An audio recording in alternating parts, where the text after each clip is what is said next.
We continue to roll through all the NFL Pain Day skinny, Carver High. Yes, let's do that. We have a lot of games to get to. Okay, you and Doc were just talking about Mixon and the Texans on whether or not he's going to play. Of course, Justin Jefferson as well. You had in there who does not have any injury designation. He is going to be good to go for this week. 2-0 Texans visiting 2-0 Vikings. -2.5 for Houston right now, road favorite. 45.5 is the total. Well, first of all, I think it's a tough place to play. And I think that they're obviously playing above themselves. I never believed for 1 minute that the Vikings were going to have some great team this year. I also worry about Justin Jefferson's quad. I've told you that's an injury that just keeps on giving, as in problems. They never heal. It's the weirdest thing. You just keep pulling it, re-pulling it, etc. So we'll see how he looks.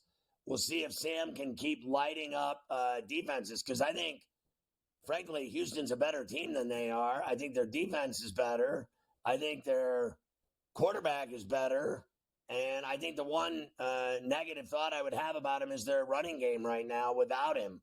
Without Mixon, it's going to affect them for certain. And then being on the road at that place in the bank in Minneapolis, that's what makes this game, I think, so appealing to bettors with the Vikings.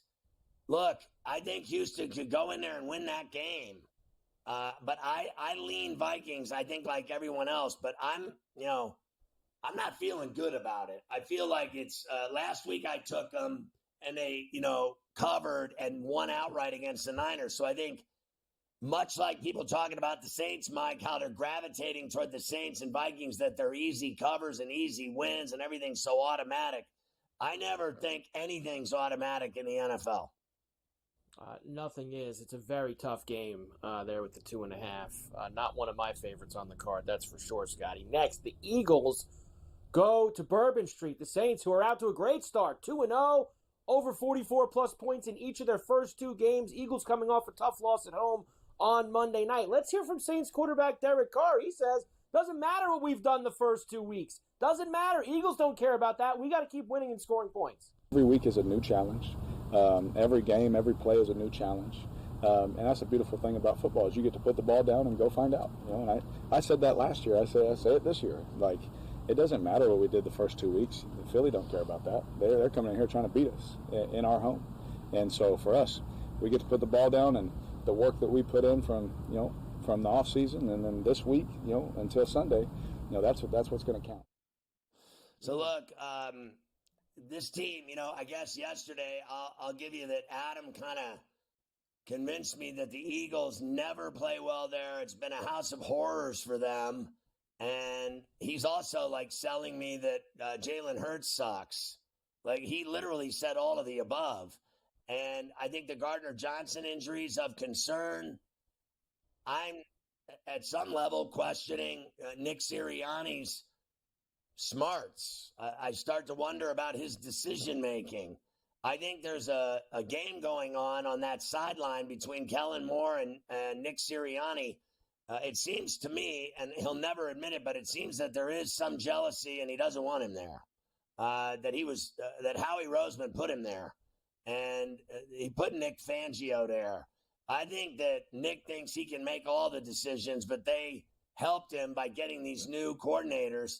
And you saw him already say, well, he's the guy calling the plays. I'm the head coach. So I think something's going on their sideline, and I think that might get in the way of their season. He still said yesterday, Adam, that the Eagles are going to win the division. I don't see how you see that through the murky waters that they're swimming in right now. It's hard to say all that and still think they're going to win the division, right? It's hard to say, we have all these problems, but they're still going to win the division. I'll say this.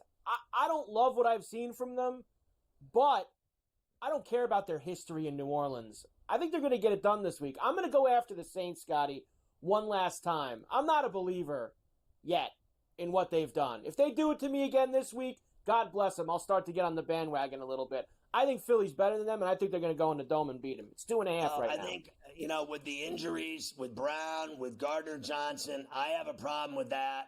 And I'm going to still slide in with New Orleans here on Bourbon Street at the Superdome. I think I'll take them if that number's still 2.5. If it starts going to 3 and all the rest, then I start getting a little wishy-washy on it. But right now I'm still Saints. Joey Prawn's getting involved, huh? What's he up to today? Well, I actually see him tonight. Yeah. He's a big Bowden guy. And then I know.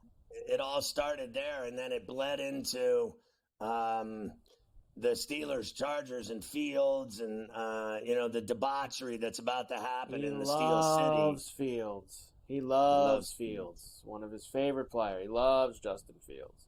The ankle breaker.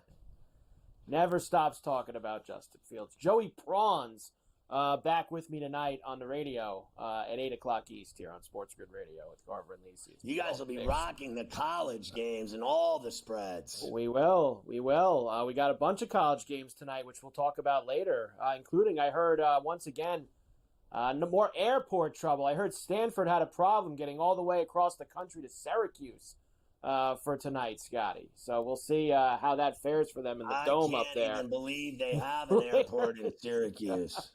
No, it's very... What's happening there? Get them an airport. Metallica's playing there. Did you see they're playing in Syracuse on that tour that they're going on? First time in 30 years they're going to Syracuse. Unbelievable. All right, Pain Day. Let's go. Let's continue on. So the Packers are going to head to Tennessee to face the Titans this week. Now, the Titans are 0-2. They have not been good, especially offensively. In fact, Scotty, Will Levis has had several really bad turnovers. There's been one catastrophic one in each of the 2 games so far for him. And that means everyone in the city of Nashville decided to find his phone number and call him and leave him nasty text messages all week. So your boy had to get a new phone. Yeah, I guess the thing I'm actually doing today, get a new phone number. I don't know how my number got out there to the fans, but I gotten a lot of texts. So that'll be nice to shut that part of life behind me. And I haven't opened social in the last couple of weeks. So, I just think that's the healthiest way to go about it. And I don't want to or care to see any things that people say about me. And I'm just going to keep chugging along regardless of what they say. Awful. So, but it sucks that the world is the way that it is. And looking forward to having some privacy. Oh, my God. My man needs a shrink. I mean, look, the other guy had to move yesterday. I mean, Campbell had to move because people are showing up at his house. Levis has to get a new phone. Can we listen, honestly, I'm not have moving. to go and I'm not moving chase from them my down crib. at home? I'm not moving from my crib for, Detroit Lion fans giving me the business. That there's got to be a better solution than selling your house and moving. Who's to say they're not going to find him when he moves into his new crib? Honestly, what's the difference? If he moves into a condo, who's to say they're not going to be standing outside the condo every morning when he comes out to work? I don't understand the moving and selling the house deal. Now, getting rid of your phone, that seems like an easy solution to that problem. So, obviously the fans are getting to him and the media is getting to him. He's under it. I'll tell you that much, under that black cloud, he's not playing well. And, we've said a million times, this is the NFL. This is no joke. You're getting big bucks to win. And all these teams think and fans think that you should win every game. There's no such thing as losing. So that's who they blame. They blame the quarterback and they blame the coach. That's what they do. We have the Packers coming in this week. Of course, Jordan Love was out with pads yesterday. He's been out on the field. He's officially listed as questionable for this game. Like last week, it doesn't seem like the books are buying it, Scotty, because they still have the Titans minus 2.5 right now and 38.5 as the total if Malik Willis plays. Listen, I think this is my guess, is that Willis is playing, and then I think that Levis will beat him. I think the kid will finally have a game. He's got a strong arm. He needs to have a little, taste of luck, I think, in this game. He's had a lot of turnovers and bad luck, and then bad breaks, and then bad bounces. They were up 17, blew the game against the Bears. That was humiliating. And then they looked awful. I think he'll look a lot better this week. I do not believe that the Packers are a good football team with Malik Willis running them. And, if Love plays, the Packers will win. But I don't think he's playing. I think that 2 weeks after Brazil with a bad knee is a bad idea. If anything happens to that knee, the season's over. So go with Willis again here. If you lose, so be it. It is what it is. I think that I think everyone looks on paper that the Packers are automatic here to win because they're the Packers, but they are not the same team with this guy running them because he sucks. I don't disagree. And you have one of those desperate 0-2 teams, as bad as they are, in that matchup. We have another desperate 0-2 team in the Giants going to Cleveland this week, Scotty. Now, nobody's really said any nice things about Deshaun Watson the last couple of weeks because he honestly, not only is a bad guy, but he hasn't played well either. He stinks now. But you can always leave it to the opposing head coach, Scotty, who's playing him that week, to talk him up a little bit. So that was Brian Daboll's. That was Brian Daboll's job this week to tell us all how great Deshaun Watson is. Well, I think Deshaun's a good player. I mean, they started out fast against Jacksonville last week. He had a 17-play drive. They utilized him in a variety of ways. He can operate the empty game well where he gets it out quick. They use him in action game. They can zone read him. He's done that as well. The scramble, the loose plays. He's a strong player to bring down. You saw that against Micah Parsons when, in the Dallas game where he scrambles, gets to the right. He's got the ball in one hand, lays around, throws it down the field strong. He's played the game for a long time. I got a lot of respect for Deshaun's game. So ever since the Giants haven't been winning, they've moved the press conference room right outside the laundry room. And you can hear the washers and dryers booming in the background. And Carver, I thought it was an airplane. What's the difference? I think the Giants are going to go to Cleveland and upset the Browns this week. They are, so desperate for a win. And they were scoring touchdowns last week. They had no kicker, but I thought that they moved the ball and scored. So you scored 3 touchdowns. You're doing something right. If they score 3 touchdowns in Cleveland, I think they'll upset the Browns. I don't think the Browns offense looks good at all. I still believe in their defense, but I don't think has done anything yet significant or to stand out or say, wow, here they are again, shutting everybody down. I think the Giants have a shot here. I do too. I think they have a shot. I don't know if, like I said to you yesterday, I don't think I can go as far to grab them on the money line, but I absolutely am going to be with you on the 6.5 for the G-Men. Big Blue this week in Cleveland. This came out today as well, Scotty. Myles Garrett said that both of his feet are bothering him. Said that he doesn't feel 100%, what a shame. but feels good enough to make a difference. That's even more good news for us, like in the Giants with the 6.5, that maybe Myles Garrett's not going to be himself either. So I'm with you. Giants here in Cleveland on Sunday. I hope those bad feet rear their ugly head again twice this season when they play the Steelers. Yeah, when they play the Steelers. Got to make sure that his feet aren't feeling well those weeks either. That's for sure. All right, we don't have time for this. We'll come back. And we'll get into, by the way, it's over at Wrigley, the Businessman Special, 3-1 final, very quick, 2 hours flat, it looks like. What is that, 2 hours and 20 minutes, basically. The Cubs beat the Nationals 3-1, get themselves a victory, fly the W out there in center field to start the baseball day, which we'll get to the rest of the baseball later on. There's lots not of big one games person tonight in Chicago that cares about the Cubs or White Sox anymore now that the Bears are playing and Notre Dame's playing. And remember, everyone in Chicago is a Notre Dame football fan. They don't even care about Northwestern there, believe me, or Illinois.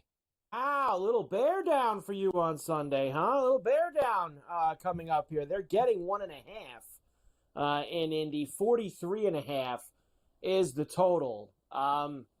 I'm not a believer yet. I'm going to take my shot with Anthony Richardson at home, the desperate 0-2 team. I'm going to take that angle this week and go the other side with the Colts.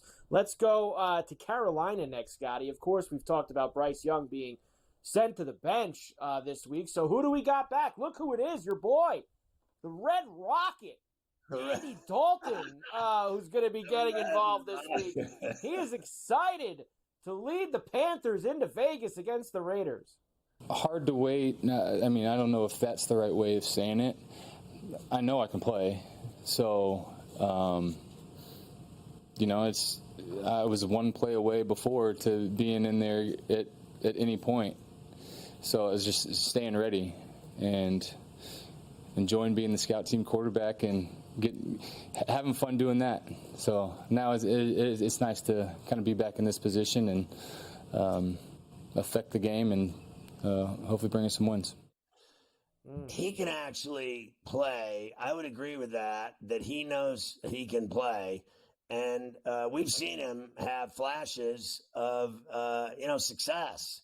So this kid, Bryce Young, is flat out just ruined mentally. The franchise has ruined that kid. I mean, that kid is absolutely miserable there. I would bet my bottom dollar he wishes he was still in Tuscaloosa. He probably wishes he never got drafted by them because, let's face facts, their owner and that franchise, I hate to say it, they're kind of a joke. They really are. They've been a joke for a long time now.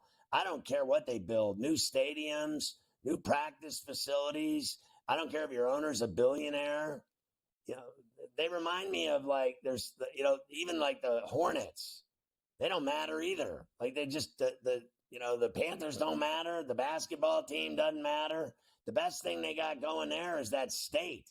Living in that state, their taxes, people love living there, the Outer Banks, all the shore towns, beach towns. It's much better living there than being a sports fan there. And then really at the end of the day, all that anybody cares about is North Carolina basketball and Duke basketball. That's it. No one cares about this crappy NFL team. So I think Andy Dalton has no stress, house money, and I'll bet he goes and I will not be surprised at all if he goes to Vegas and beats the Raiders. Yeah, this has actually moved here. It was 5.5 most of the week, back to 6.5 here today. So Panthers getting 6.5. Take the points. 39.5 is the total. Tell you, a lot of people are going to be on the Raiders this week, Scotty, especially after they beat the Ravens last week. That's a dangerous game. Yeah. We've already seen a lot of these big spreads this year already. People have been going to the window, going automatic on the other side. So automatic, no doubt. Miami and Seattle, of course, long trip for Miami. No Tua. They've had some extra rest after losing to the Bills last Thursday night. DK Metcalf says that the Seahawk offense is a ticking time bomb waiting to go off. Well, we'd like to see that. They are 2-0. They've beaten Denver and New England the first 2 weeks. They're 4.5-point favorites in the Pacific Northwest with a 42.5 total. Yeah, that number scares me. I think Seattle wins and Miami covers 4.5. Although the one thing that has me a little on the fringe of it is that Miami's flying 3,000 miles. That's a long, nasty trip. And then that place is so loud and lit, Lumen Field, you're down 4 points when they kick the game off. So can they cover 4.5? This one looks like a middle to me. Like it smells like a middle to me. That Seattle wins it by like a field goal and they don't cover. All right, here we go. Baltimore and Dallas at Jerry's World this week, Scotty. Big game here. Ravens 0-2. Dallas 1-1, but their last 2 home games, embarrassing. The playoff loss to Green Bay last Sunday against the Saints. Here's Dak Prescott. We need a little bit of a better effort at home here. I mean, I think anytime you get out there, you should prep with a sense of urgency. You should understand this is your job, and nobody wants to, as you said, to lose at home in general. Damn sure not put 2 back-to-back losses to start a season off at home. It's important us to get back in the win column. I understand it's a long season, and this is a good team to do that against. I understand they haven't got a win. They're going to come in hungry. I don't play for money. We've got to make sure that we're focused, locked in, and on all of our details on all 3 phases of this game. I will never stop saying that forever until he's out of the league. I will never forget this guy saying, I don't play for money. It's the funniest thing I've ever seen. I'll tell you, here's proof that I'm right again about these guys and their greed. Did you see Joel Embiid today signing his contract? Did you see the smile on his face when he saw the number on that piece of paper? Because let me tell you something, he never smiles. My man is 300 pounds of angry, and he dunks on people's faces, and he does not smile ever. But, man, when he was signing that piece of paper, the smile on his face, and his wife, she was over there shaking. I mean, she was sweating, and I saw Gucci and Fendi balls coming off of her forehead. All I saw was diamonds, and $192 million, 3-year extension. Are you kidding me? 3 years and $192 million. I mean, it is good work if you can get it. I don't play for money, Dak Prescott said. He's making $60 million a year. You don't play for money, my effing ass. The Ravens are 1.5-point road favorites at Jerry's World with a 47.5 total. I've made my decision. I told you I was on the fence the other day. I'm actually taking the Cowboys, Scotty. I have a problem. I have a problem apparently then, because I'm taking Lamar and the Ravens to win at Jerry's World. They can't stop a nosebleed, let alone the run. And I think Derrick Henry's going to have a big game. I think Andrew's going to have a big game. I think Likely's going to have a big game. I think Lamar's going to have a big game. I think they're not going to be 0-3. Look, should be a hell of a game. Hopefully it is, at least. The Cowboys can have a competitive game at home, because they haven't been able to do that the last couple times out, that's for sure. Detroit visiting Arizona coming up on Sunday, also in the late window at 4:25 p.m. East. Lions -3 now on the road with a big 51.5 total for these two, Scotty. We gave you that number earlier in the week. Last 8 times the Lions have lost. 8-0 straight up, 8-0 ATS after the loss. I think Detroit is winning this game hands down. It's one of my favorite plays for the weekend based on that they lost. And they never lose after a loss, and they always cover. And I think they're better than Arizona hands down. I worry about Harrison, Connor, Murray, and no one else. Meanwhile, Arizona has like 5 to 8 guys they got to worry about. They got to worry about all kinds of stuff, including that Lions pass rush. I think that Detroit wins that game in the desert. Baker Mayfield as a favorite, 15-26-1 against the spread. That's not great, Scotty. It's 36%.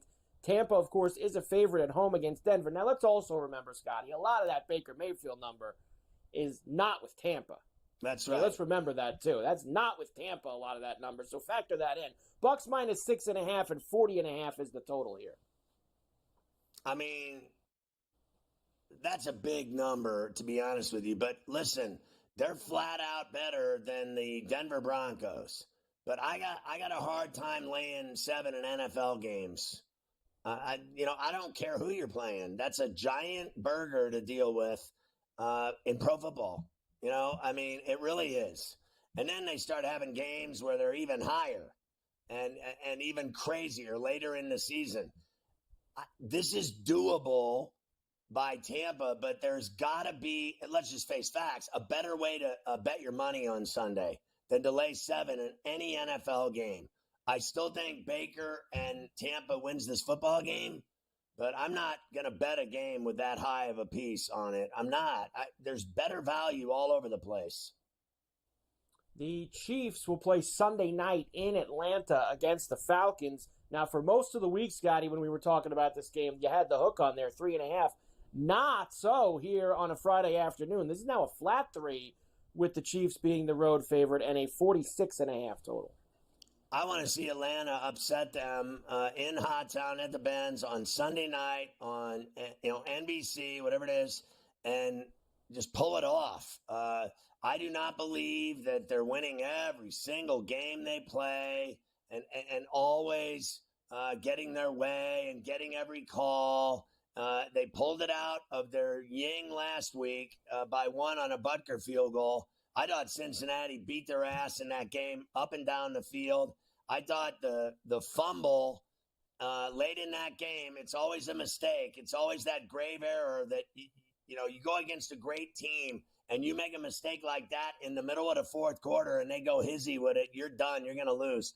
I think the Falcons can beat the Chiefs Sunday night. I think Kirk Cousins can beat them. I like Atlanta's defense. There's a lot going on there, a lot of celebrations, Ring of Honor stuff. I'm sure the Chiefs are going to play down to them. I really do think they will, that this is a piece of cake road game for them and that they're just going to roll into Atlanta and breeze through this one. I think they got their hands full. I hope and maybe some prayer, light a candle that the Falcons can actually pull it off.